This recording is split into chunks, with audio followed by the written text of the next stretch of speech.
اللهم صل وسلم وبارك عليه وعلى آله إلى حضرة النبي المصطفى رسول الله محمد بن عبد الله وعلى آله وصحبه وأزواجه وذريته وأهل بيته الكرام ثم إلى مؤلف هذا الكتاب وإلى أرواح مشايخنا وإلى أرواح من أحسن إلينا ومن أوصانا بالدعاء ومن ليس له زاهر لنا ولأحبابنا شيء لله لهم الفاتحة. أعوذ بالله من الشيطان الرجيم. بسم الله الرحمن الرحيم. الحمد لله رب العالمين الرحمن الرحيم مالك يوم الدين. إياك نعبد وإياك نستعين. اهدنا الصراط المستقيم صراط الذين أنعمت عليهم غير المغضوب عليهم ولا الضالين. رب اغفر لنا ولوالدينا. بسم الله الرحمن الرحيم. الحمد لله رب العالمين والصلاة والسلام على أشرف الأنبياء والمرسلين وعلى آله وأصحابه أجمعين وبسندنا المتصل للمؤلف رحمه الله ودام النفع به وببركات علومه رضي عني وعنكم. قال تعالى في محكم تنزيله وهو أصدق القائلين. أعوذ بالله من الشيطان الرجيم. بسم الله الرحمن الرحيم. قل لو كان البحر مدادا لكلمات ربي لنفد البحر قبل أن تنفد كلمات ربي ولو جئنا بمثله مددا.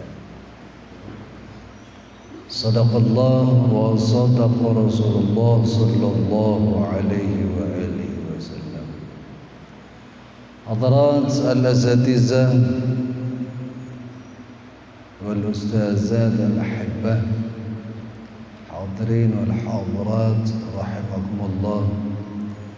Mari sama-sama kita panjatkan puji dan syukur kehadirat Allah Subhanahu wa taala, Zat yang telah menganugerahkan dan melimpahkan begitu banyak karunia dan nikmatnya kepada kita semua, terutama karunia dan nikmatnya berupa iman dan Islam serta sehat dan afiat. Dan tentu saja berkat terpadunya beberapa nikmat tadi, maka dengan mudah, dengan ringan kita dapat melangkahkan kaki, mengayunkan tangan menuju tempat penuh barakah ini dalam rangka menunaikan salah satu tugas suci kita, yaitu Talabul Ilm.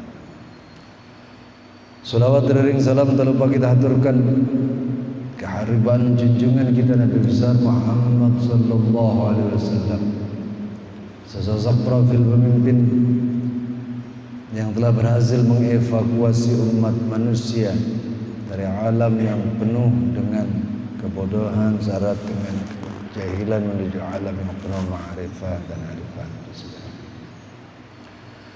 Hadirin, kajian kita masih seputar kitab Adab Tilawatil Quran, di mana pada pertemuan sebelumnya kita sudah membahas tentang fi a'malil batin fit tilawah wa hiya asyraf.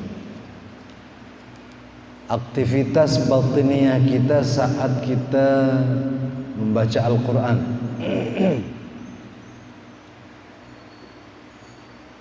Di antara yang sudah kita bahas adalah saat kita membaca Al-Quran dan saat bertemu dengan ayat-ayat yang menggambarkan sifat-sifat Allah Subhanahu wa taala, seperti laisa kamitslihi syai' wa huwa samiul basir, atau seperti firman Allah yang menyatakan Al-Malikul Quddus As-Salamul Mu'minul Muhaiminul Azizul Jabbarul Mutakabbir.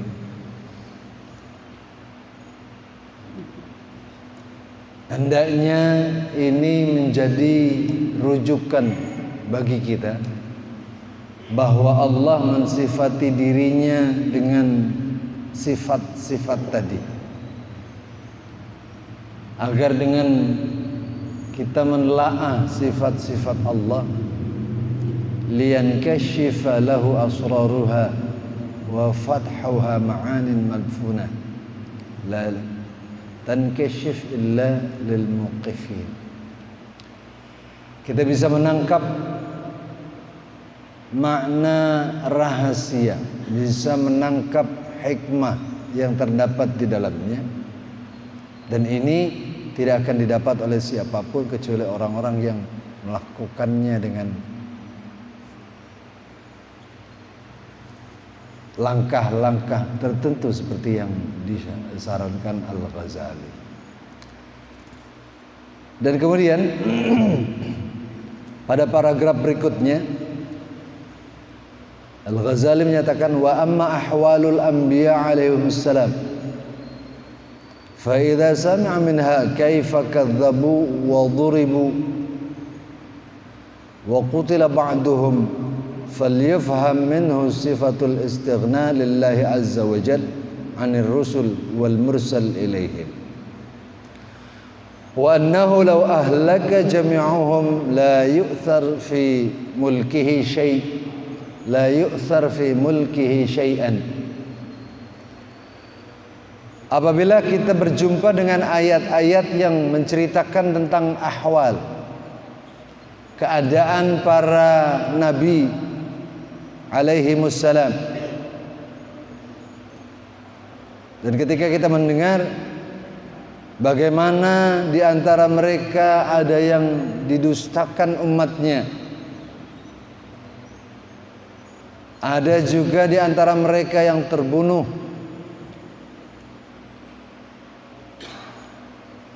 maka kita harus sampai pada satu kesimpulan bahwa Allah adalah zat yang maha kaya.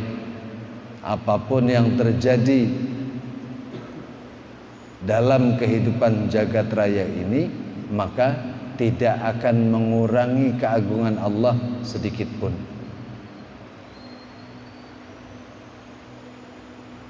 Dan bahkan ketika semuanya ahlaka, hancur, ini tidak akan mempengaruhi keagungan Allah sedikit pun. Wa idza sami'a nusratun fi akhiril amr falyufham qudratullah azza wa jalla wa iradatuhu li nusratil haq. Apabila didapat dalam ahwal anbiya, keadaan para nabi dan rasul ini di bagian akhir perjuangan mereka, biasanya Allah memberikan pertolongan. Di bagian akhir perjalanan tugas mereka, Allah memberikan kemenangan. Maka hendaklah dipahami bahwa qudrah Allah subhanahu wa ta'ala, iradah Allah subhanahu wa ta'ala pasti akan menolong yang benar, pasti akan memberikan kemenangan pada yang benar.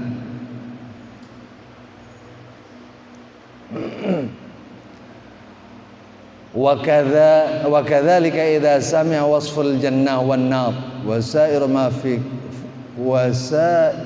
fil Qur'an fala yumkin istiqsa'u ma yufhamu minhu li'anna dzalika la nihayata lah wa innama likulli 'abdin biqadri rizqih. Begitu juga apabila kita mendengar penjelasan tentang surga dan neraka, maka tentu kita tidak akan bisa sampai pada telaah yang mendalam sampai benar-benar habis makna yang ada di dalam Al-Quran. Paling kita hanya bisa membahasnya sebagian saja. Sebab Allah sendiri menyatakan, qul law kana al-bahru midadan li kalimati rabbi la nafidal bahru qabla an tanfada kalimatu rabbi walau ji'na bimithlihi madada. Katakanlah, hai Muhammad, seandainya air di lautan dijadikan tinta untuk menulis ilmu Allah yang terdapat dalam Al-Quran, la nafidal bahr qabla an tanfada kalimatu rabb, maka laut itu akan menjadi kering sebelum ilmunya Allah tercatat keseluruhannya. Jadi seandainya air yang ada di laut dijadikan tinta untuk menulis ilmu Allah Subhanahu wa taala, maka air di laut itu tidak akan cukup. Sebelum habis ilmu Allah, sudah habis terlebih dahulu tintanya atau airnya. Walau ji'na bimithlihi madada, seandainya didatangkan lagi sejumlah seperti semula, maka juga tidak akan mampu mencatat apa yang terdapat dalam Al-Quran. Ini artinya kandungan hikmah yang terdapat dalam Al-Quran begitu luar biasa dan begitu luas. Maka kalaupun kita menelaah Al-Quran, terlebih kita sedang membacanya, di mana yang kita bahas ini adalah amal batin kita, bagaimana hati kita seharusnya saat membaca Al-Quran, pasti tidak akan sampai pada titik detil yang ada dari apa yang Allah kandungkan pada Al-Quran itu. Walidzalik qala Ali radhiyallahu anhu, "Law syi'tu la uqirtu 70 ba'iran min tafsir Fatihatil Kitab." Oleh karenanya Sayyidina Ali radhiyallahu anhu wa karramallahu wajha menggambarkan, kata beliau, seandainya aku mau, aku bisa saja memenuhi 70 ba'ir. Ba'ir itu onta yang digunakan untuk mengangkut barang. Ya, katakan zaman sekarang kita asumsikan mobil bak lah. Kata Sayyidina Ali, seandainya beliau mau, bisa saja beliau memaparkan Al-Fatihah itu atau Fatihatul Kitab itu lebih dari 70 angkutan barang yang diangkut oleh unta.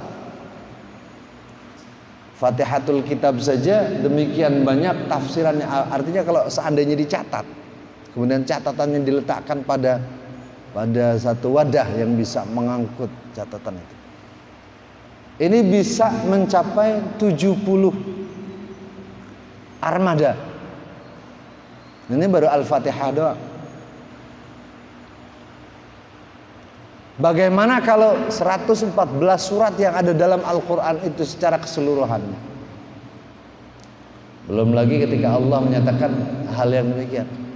Seandainya air yang ada di lautan dijadikan tinta untuk mencatat ilmu Allah, maka tinta itu akan habis sebelum tercatat keseluruhannya. Ini artinya kandungan ilmu pengetahuan dan kandungan informasi yang Allah berikan dalam Al-Quran sangat-sangat luar biasa.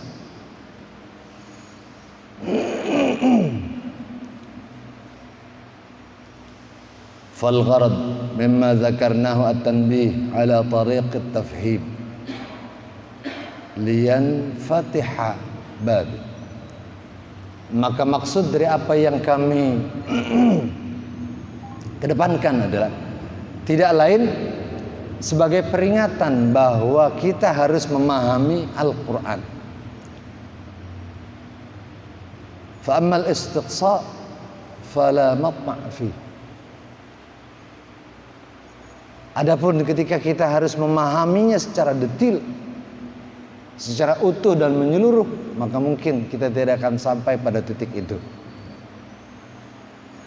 Wa man lam yakun lahu fahmun ma fil Qur'an walau fi adna darajat dakhala fi qouli ta'ala wa minhum man yastami' ilayka hatta idza kharaju min 'indik qalu lil ladzina utul 'ilm madza qala anifan Ulaika alladzina taba'allahu ala qulubihim. Surat Muhammad ayat 16. Adapun orang-orang yang tidak bisa memiliki pemahaman terhadap Al-Quran meski pada derajat yang paling rendah sekalipun, dia baca Al-Quran, dia pelajari Al-Quran, tapi tidak terfokus pada pemahamannya, hanya fokus pada bacanya misalnya, hanya fokus pada pelafalannya, hanya fokus pada ilmu tajwidnya, bukan pada pemahamannya. Kata Al-Ghazali, orang ini termasuk minhum may yastami' ilaika hatta idza kharaju min 'indik qalu lil ladzina utul 'ilma madza qala anifan ulaika alladzina taba'a Allahu 'alaihim fi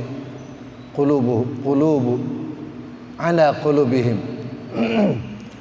Di antara manusia ada yang mendengarkan apa yang kau ucapkan hai Muhammad, mendengarkan Al-Quran maksudnya, hatta idza kharaju min 'indik, sampai ketika mereka keluar dari sisimu, mereka berkata pada orang-orang yang mengerti, mereka berkata pada orang-orang yang memiliki ilmu, madza qala anifan, apa sih tadi yang diucapkan oleh Muhammad? Ulaika alladzina taba'a Allahu 'alaihim ala qulubihim.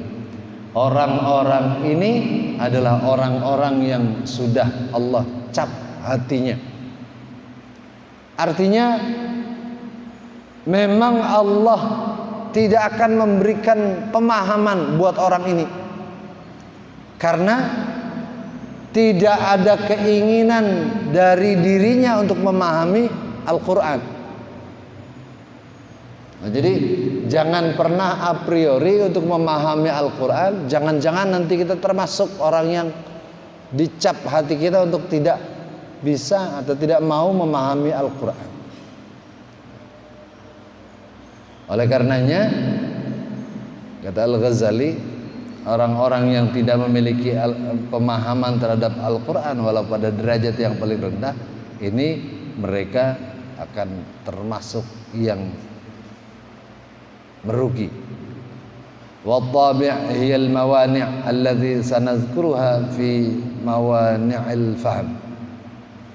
Sedangkan cap yang dimaksud adalah sesuatu yang bisa menghalangi pemahaman kita terhadap Al-Quran, di mana penghalang-penghalang tadi akan kita bahas pada posisinya nanti. Waqad qila la yakunul murid muridan hatta yajida fil Qur'ani kullu ma yurid wa ya'rif minhu an-nuqsan min al-mazid wa yastaghna bil maula 'anil 'abid.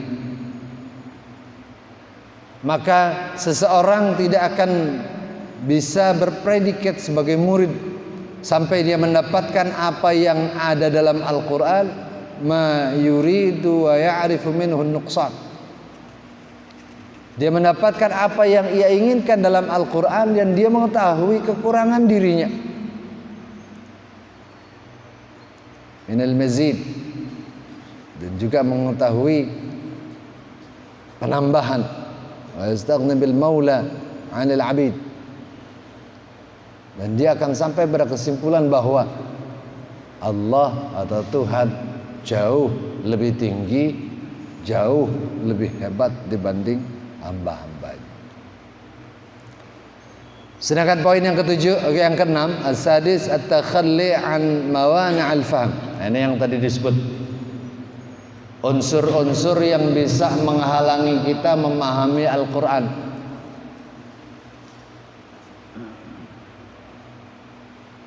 Fa inna aktsaran nas muni'u an fahmi ma'anil Quran li asbabin wa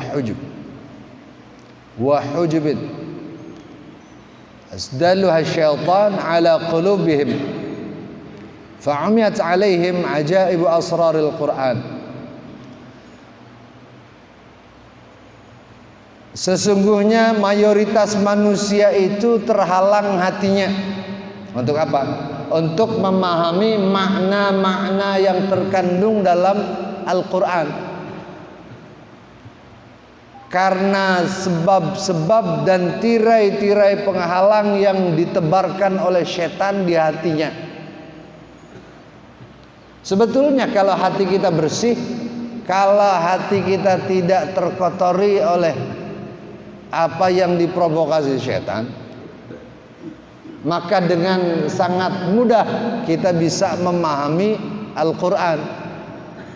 Ketika kita bisa memahaminya, maka tentu mudah bagi kita untuk bisa mengaplikasikannya dalam kehidupan keseharian kita. Cuma karena ada upaya setan yang dilakukan pada kita, dan setan meletakkan tirai-tirai penghalang dalam hati kita, maka saat itu kita dibutakan dan kita tidak bisa menemui ajaib asraril Quran, keajaiban rahasia yang terkandung dalam Al-Quran.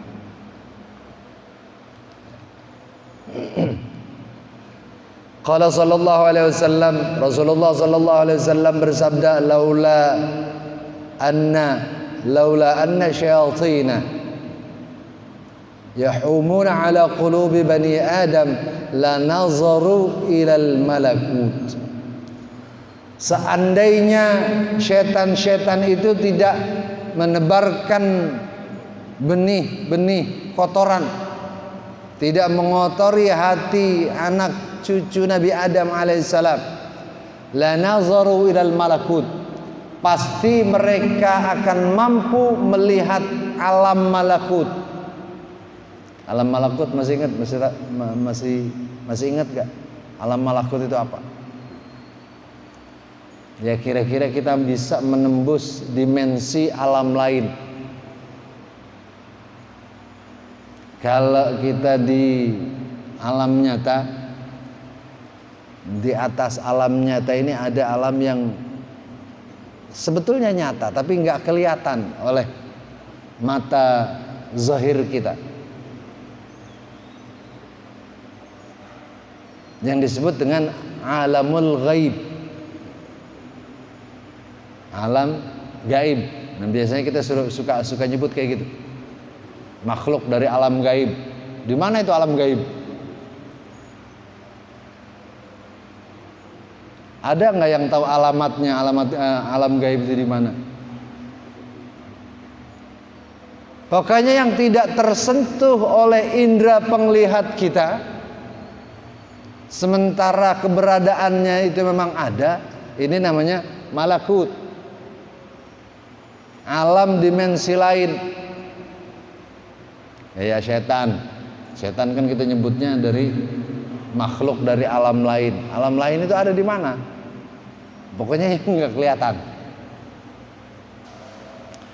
Seandainya setan tidak meletakkan kotoran-kotoran di hati kita, maka pandangan kita akan mampu menembus alam malakut. Nanti ada lagi alam jabarut. Wah, tinggi udah itu. Kita nggak usah membahas kesana, ketinggian. Ntar nggak pulang lagi.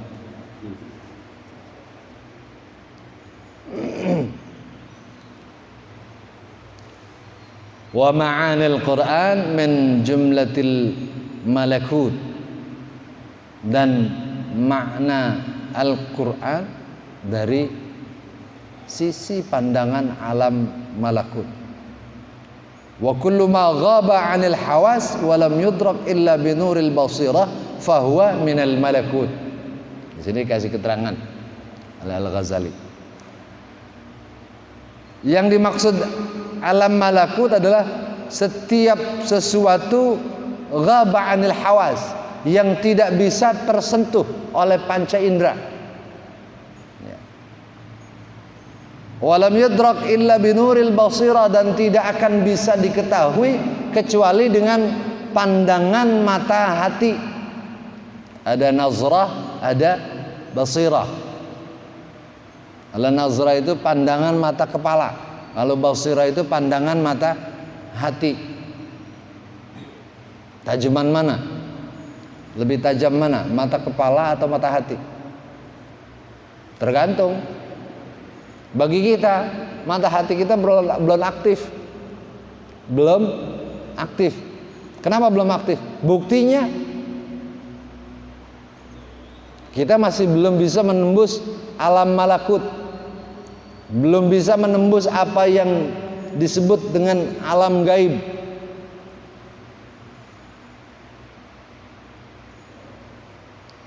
Dan alam malakut ini tidak bisa diketahui kecuali dengan binuril basirah, dengan cahaya mata hati.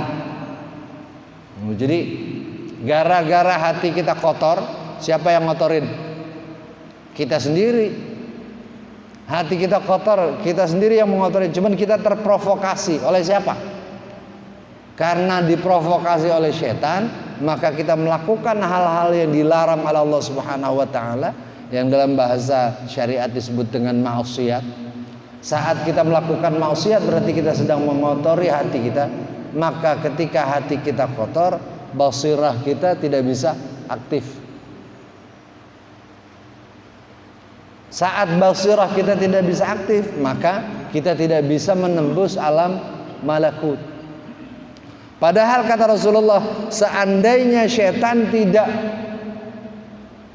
melakukan hal yang bisa mengotori hati anak manusia, maka pasti mereka akan mampu memandang alam malakut.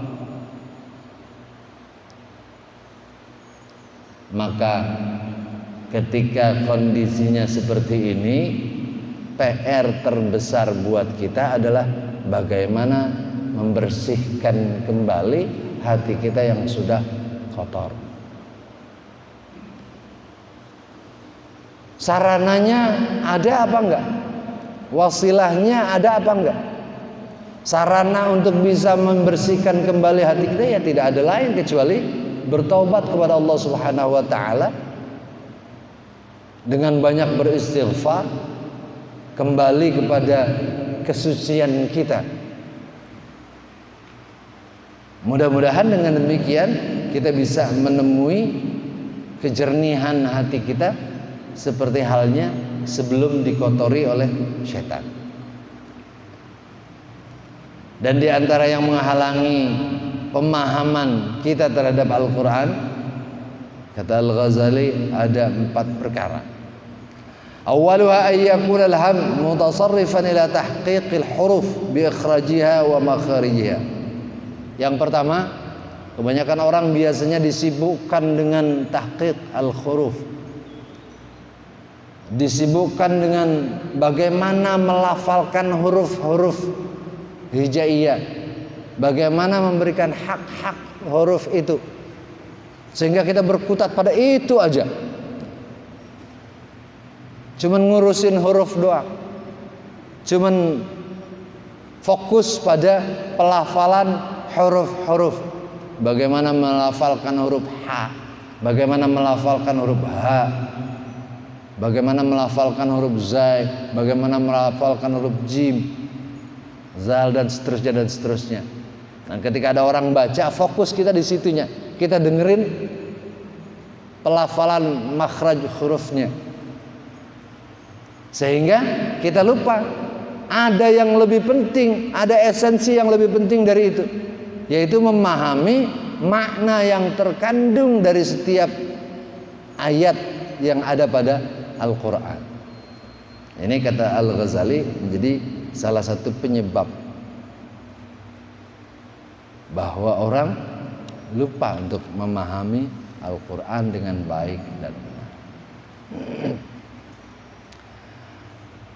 Taniha an yakuna muqallidan limadhhabin sami'ahu bitaqlid wal jamada alaihi wa thabata fi nafsihi at-ta'assub lahu bimujarradil ittiba' lil masmu' min ghairi wusul ilaihi bitabsirah wa musyahadah.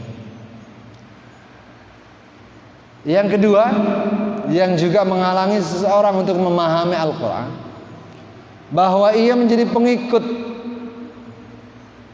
meniru salah satu mazhab yang didengarnya, bitaklid, dengan ikut dengan pada mazhab itu aja, tidak berkembang, tidak melakukan penambahan informasi, dan dia ta'assub pada mazhab yang dia dapat dengan cara mendengar, min ghairi wusulin ilaihi bitabsira wal musyahadah, tanpa upaya untuk bisa sampai pada sebuah perkembangan dengan melakukan sebuah telaah dan penyaksian. Kalau yang didengar udah kayak begitu, ya begitu doang. Tidak ada upaya untuk menumbuh kembangkan pengetahuan terhadap Al-Quran. Bahkan yang lebih parahnya, ketika seseorang punya fanatisme yang tinggi terhadap satu mazhab tertentu, di mana dia tidak melakukan pengembangan yang dimaksudkan tadi, ini akan menjadi penghalang bagi seseorang untuk bisa memahami Al-Quran dengan baik dan benar. Thalithuha an yakuna musirran ala zambin aw muttasifan bikibrin aw mubtalin fil jumlah bihawan fid dunya muta'am fa inna dhalika sababu zulmatil qalb wa sad'i. Yang ketiga, yang juga menjadi penghalang seseorang untuk bisa memahami Al-Quran adalah ketika dia merupakan seorang pelaku dosa, atau dia memiliki sifat sombong, takabur, dengan banyak memiliki pengikut dan seterusnya. Ini juga menjadi penyebab bagi kegelapan hati dan penyebab dari berkaratnya hati seseorang. Kalau ada kesombongan, kalau ada kecintaan yang berlebihan terhadap dunia, ini juga menjadi penyebab sulitnya hati kita untuk bisa memahami Al-Quran. Walidha qala sallallahu alaihi wasallam, idza azzumat ummati ad-dinar wad-dirham naza'a minha haibatul Islam, wa idza tarakul amra bil ma'ruf wan nahya 'anil munkar hurrimu barakatal wahyi. Apabila umatku sudah lebih mengagungkan dinar dan dirham, dinar dan dirham yang dimaksud adalah kita lebih mengagungkan duit, lebih mengagungkan uang ketimbang ilmu, maka saat itu Allah akan cabut kehebatan Islam. Coba sekarang udah terjadi apa belum? Orang lebih mengagungkan mana? Orang kaya apa orang alim? Kalau kita menggunakan bahasa sakti, kira-kira lebih sakti mana? Orang kaya apa orang alim? Rasanya kalau zaman sekarang yang lebih didengar orang kaya apa orang alim? Orang kaya. Kenapa? Karena orang sekarang, meskipun nggak semua ya, mayoritas orang sekarang adalah ketika melakukan sesuatu, hitungannya kita dapat apa? Dan dapat yang dimaksud adalah sesuatu yang sifatnya material. Oleh karenanya sering saya contohin, kalau ada orang kaya dan orang alim memberikan satu perintah yang sama, itu yang lebih duluan dikerjain perintahnya orang kaya apa perintahnya orang alim? Kayak misalnya jalan rusak, kata kiai, jalanan rusak tuh, dibenerin, ntar dapat pahala. Ada nggak yang buru-buru segera melakukan perintah itu?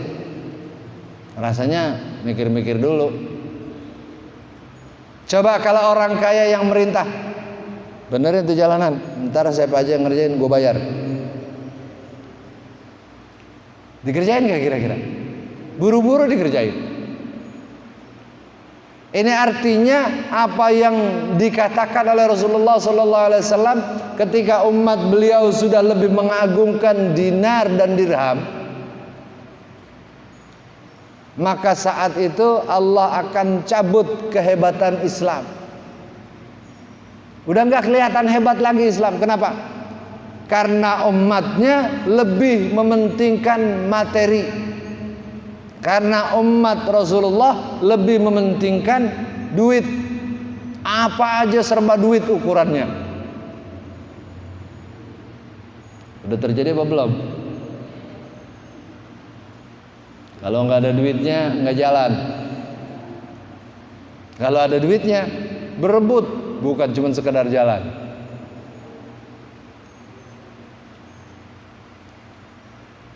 Dan bukan hanya itu, kalau mereka sudah meninggalkan amar ma'ruf dan nahi munkar, maka Allah akan haramkan keberkahan Al-Quran. Sekarang orang yang melakukan amar ma'ruf nahi munkar masih banyak apa enggak?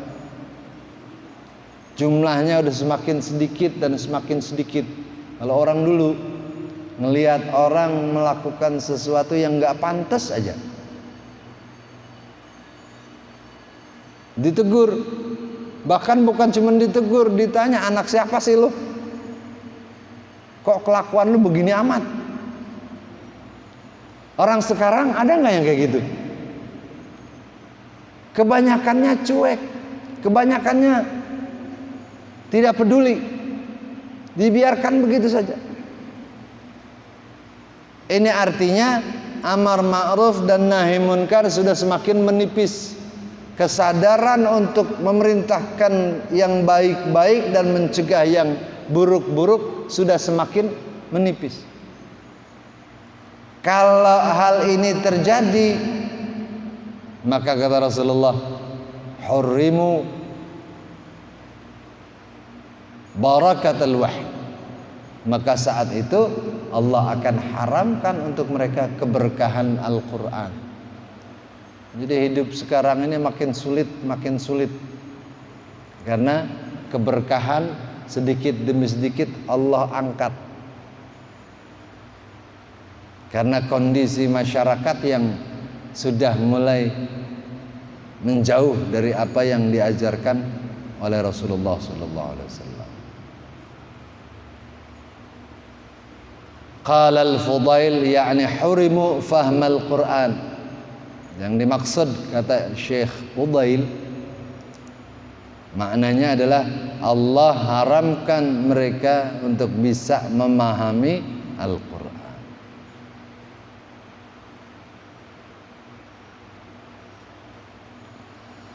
Wa qad syarata Allah azza wa jal al-inabah fil fahmi wat tadhkir. Dan Allah subhanahu wa ta'ala mensyaratkan al-inabah, kembali, taubat.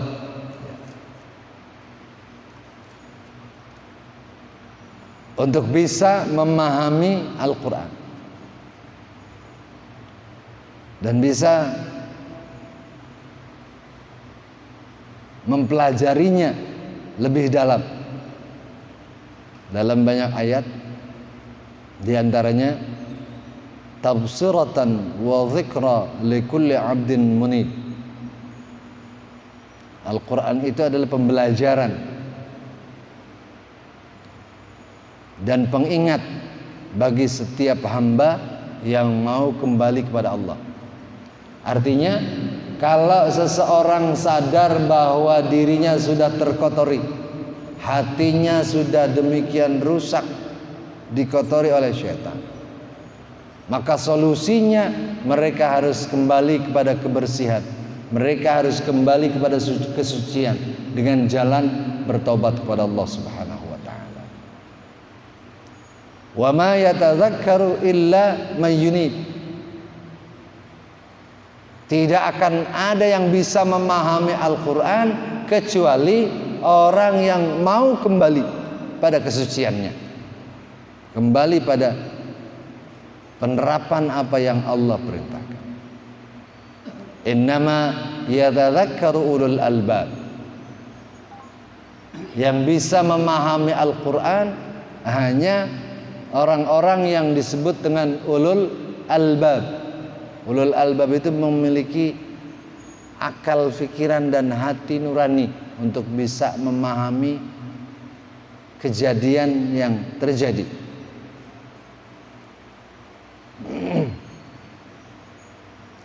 فالذي آثر غرور الدنيا على نعيم الآخرة فليس من ذوي الألباب ولذلك لا تنكشف له أسرار الكتاب. Tetapi buat orang-orang yang terpengaruh oleh tipu daya kehidupan dunia,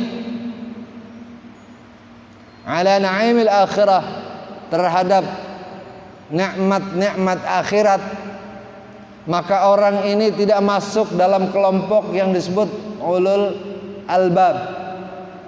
Kita masuk nggak kita kira-kira ke dalam kelompok ulul albab? Tanya diri kita sendiri, lebih senang mana kita? Kalau orang janjikan pahala dengan orang janjikan duit, kira-kira kita lebih ngarep yang mana? Rasanya mah banyak kan yang mau duit ya, ketimbang pahala. Pahala mah gampang, pahala mah nggak bisa dibelanjain.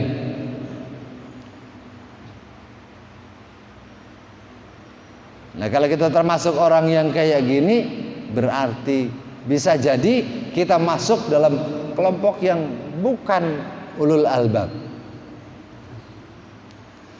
Maka orang-orang seperti ini la tankashif lahu asraral kitab, tidak akan terungkap, tidak akan tersibak untuknya rahasia-rahasia yang terkandung dalam Alkitab. Ya Allah, ribet amat ya. Kalau urusannya hati nggak ada yang gampang, emang ribet. Padahal sih menurut teori gampang banget. Penyakit hati itu kan ya cuman paling ya hasad, iri, dengki, takabur.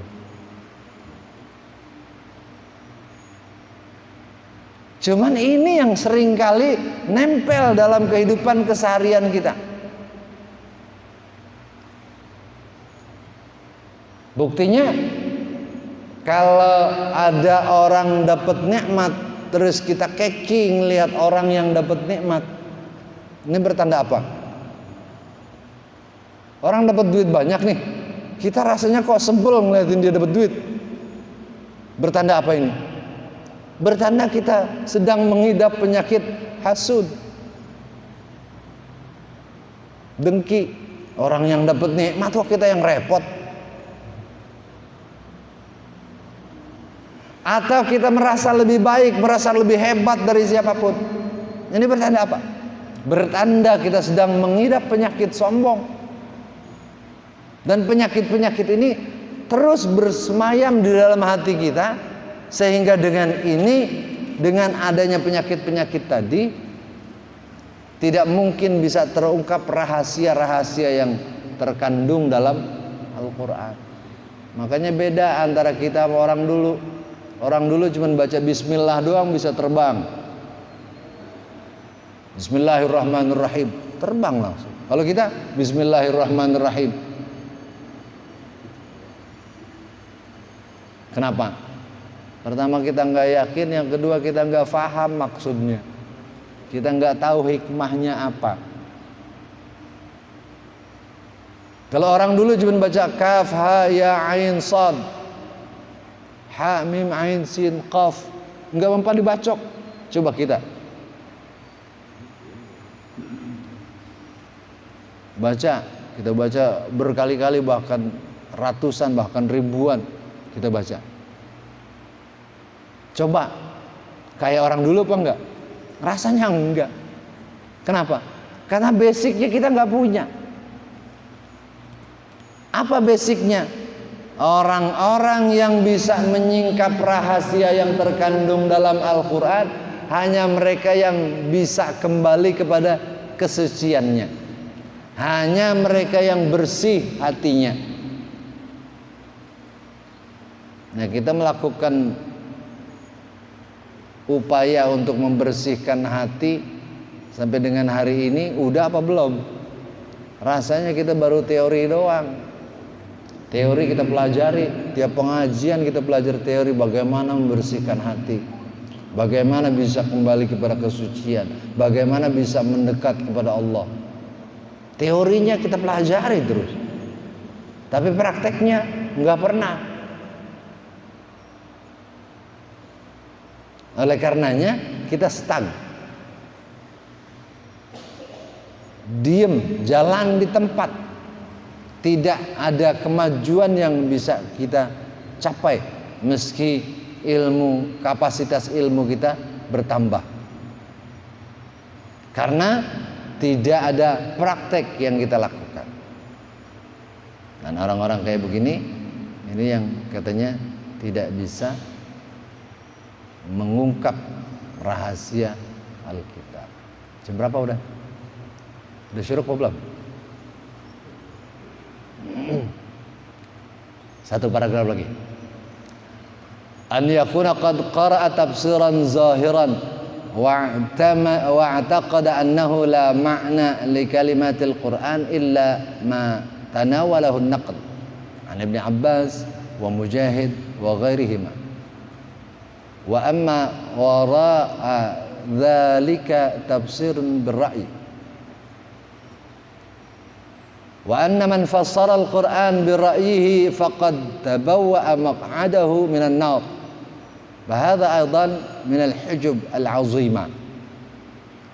Yang keempat yang juga menjadi penghalang bagi pemahaman Al-Quran secara benar adalah ketika seseorang membaca tafsir secara zahir dan berkeyakinan bahwa tidak ada kalimat dalam Al-Quran yang bisa ditafsirkan kecuali dengan dalil naqli, seperti tafsir yang mereka ambil dari Ibnu Abbas, Mujahid dan selain keduanya. Dan di samping itu ada ungkapan, barang siapa yang menafsirkan Al-Quran dengan pendapatnya maka siap, berarti orang itu sedang mempersiapkan tempat duduknya di neraka. Oleh karenanya kemudian terjadi pemiskinan terhadap tafsir bir-ra'y, tafsir dengan akal, tafsir secara akli. Cuma nanti dijelaskan oleh Al-Ghazali siapa saja yang boleh menafsirkan Al-Quran dengan ra'y, dengan pendapatnya, bukan orang awam kayak kita, kagak tahu ilmunya, sembarangan menafsirkan Al-Quran. Ini yang kata Rasulullah, barang siapa yang menafsirkan Al-Quran dengan pendapatnya sendiri, berarti dia sedang menyiapkan tempat duduknya di mana? Di neraka.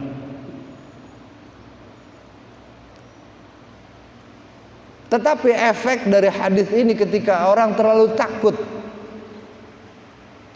orang-orang yang kompeten, orang-orang yang punya punya kemampuan untuk bisa menafsirkan Al-Quran dengan pendapatnya,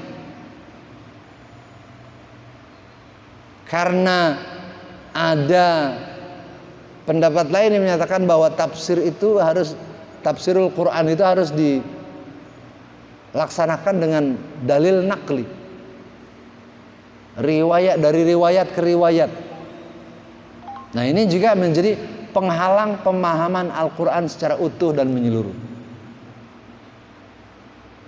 Oleh karenanya beliau lebih mengedepankan selain mempelajari tafsir dari yang nakal tadi, juga dengan akal atau berrai. Tetapi nanti ada klasifikasinya, siapa saja yang masuk dalam kategori boleh menafsirkan Al-Quran dan siapa saja yang nggak boleh.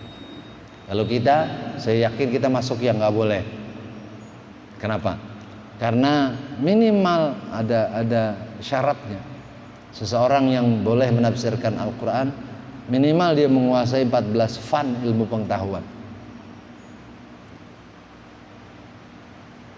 14 disiplin ilmu yang terkait dengan Al-Quran.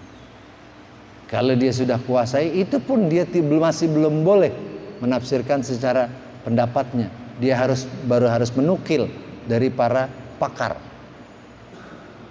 Nah, nanti kalau sudah sampai wawasan keilmuannya sudah mumpuni, baru boleh dia menafsirkan dengan pendapatnya sendiri.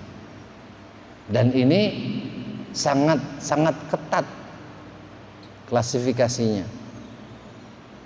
Oleh karenanya tafsir berra'ya ini nggak sembarangan. Tetapi kata Al-Ghazali, bisa jadi ini menjadi penyebab dari bagaimana kita terhalang memahami Al-Quran, karena sedikitnya kitab-kitab tafsir yang bisa kita peroleh yang ditulis dengan ra'y tadi. Udah habis waktu kita, insya Allah kita sambung pertemuan depan. Namun sebelum saya tutup, jika ada pertanyaan disilahkan. Tapi saran saya kalau ngaji sebaiknya jangan nanya. Kalau nanya jadi lama ngajinya. Ayo, apa?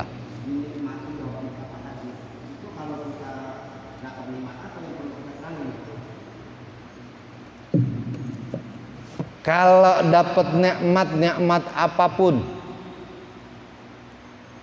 ungkapan rasa syukur kita itu, nikmat itu harus kita bicarakan, kita omongin.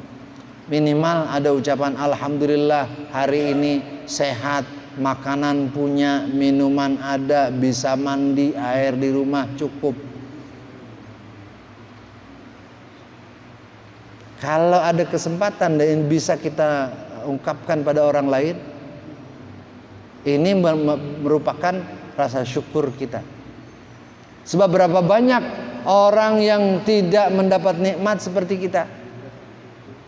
Saya di beberapa tempat ketika air pam mati beberapa hari, jangankan mandi, mau wudu aja susah. Di sini sempat kekeringan nggak? Jangankan mandi, wudu aja susah. Mau masak aja stok air ribet. Ini kan menunjukkan bahwa apa yang Allah berikan pada kita lebih dari apa yang Allah berikan pada yang lain. Oleh karenanya patut kiranya kita bersyukur kepada Allah, dan rasa syukur itu harus kita ungkapkan. Tapi jangan juga jadi sombong. Jangan juga jadi sombong. Sekedarnya saja. Sekedar mengungkapkan apa yang Allah berikan. Makanya tahaddus bin ni'mah sering digunakan istilah kayak gitu. Ngomongin nikmat ya, bukan mau nyombong. Alhamdulillah saya sehat, dan selain sehat duit banyak, selain duit banyak rumah bagus, mobil punya, dan udah sampai di situ, jangan diterusin. Ujung-ujungnya jadi nyombong. Nah, itu sekedar mengungkapkan rasa syukur kepada Allah Subhanahu wa taala. Gitu. Ada lagi? Kita tutup dengan berkirim Fatihah buat orang-orang tua kita yang telah mendahului kita. Kiranya Allah ampuni dosa-dosa mereka, Allah lipat gandakan pahala amal baik mereka, dan akhirnya Allah tempatkan mereka di surga yang penuh dengan nikmat. Kita yang masih hidup, kita berharap, bermohon, berdoa kepada Allah Subhanahu wa taala, semoga kiranya Allah berikan kita nikmat panjang umur dalam taat kepada Allah dan Rasul-Nya. Allah berikan kita kekuatan iman dan Islam, Allah berikan kita taufik dan hidayah, Allah berikan kita rezeki yang banyak untuk bekal ibadah kepada Allah Subhanahu wa taala. Allah jadikan anak cucu kita anak cucu yang salihin, salihat, mutamassikin bi syariatillah wa sunnati nabiyyih. Kelak kita mati dimatikan dalam husnul khatimah. Ala hadhihi niyyah wa ala kulli niyyatin salihah wa ala niyatil qabul wa tamami kulli sul ila hadratir rasul. Syai'un lillahi lahumul Fatihah. A'udzu billahi minasy syaithanir rajim. Bismillahir rahmanir rahim. Alhamdulillahi rabbil alamin arrahmanir rahim maliki yaumiddin. Iyyaka na'budu wa iyyaka nasta'in. Ihdinas siratal mustaqim. Siratal ladzina an'amta 'alaihim ghairil maghdubi 'alaihim waladdallin. Rabbi ighfir lana wa liwalidina. Ya Arhamar Rahimin, Ya Arhamar Rahimin, Ya Arhamar Rahimin, farrij 'alal muslimin.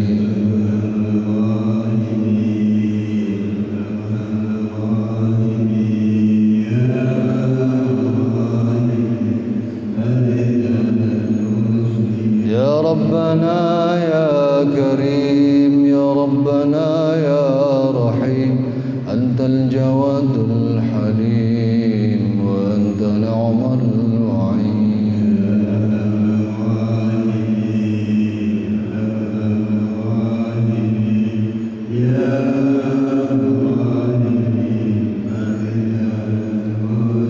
رب أدخلنا جنان أزلفت للمتقين إذ ينادون ادخلوها بسلام آمنين.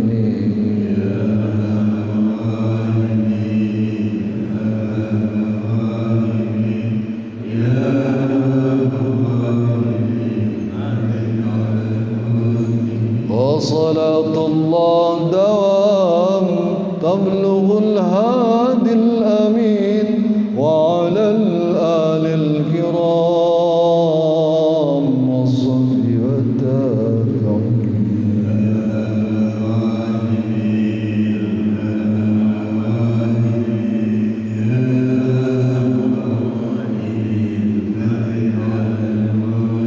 ربنا آتنا في الدنيا حسنة وفي الآخرة حسنة وقنا عذاب النار. ربنا وآتنا ما وعدتنا على رسلك ولا تخزنا يوم القيامة إنك لا تخلف الميعاد. ربنا اغفر لنا ولإخواننا الذين سبقونا بالإيمان ولا تجعل في قلوبنا غلا للذين آمنوا ربنا إنك رؤوف رحيم. صلى الله على سيدنا محمد وعلى آله وصحبه وسلم. دعواهم فيها سبحانك اللهم وتحياتهم فيها سلام وآخر دعوانا أن الحمد لله رب العالمين. Hadana Allah wa iyyakum. Mohon maaf atas segala kesalahan dan kekurangan.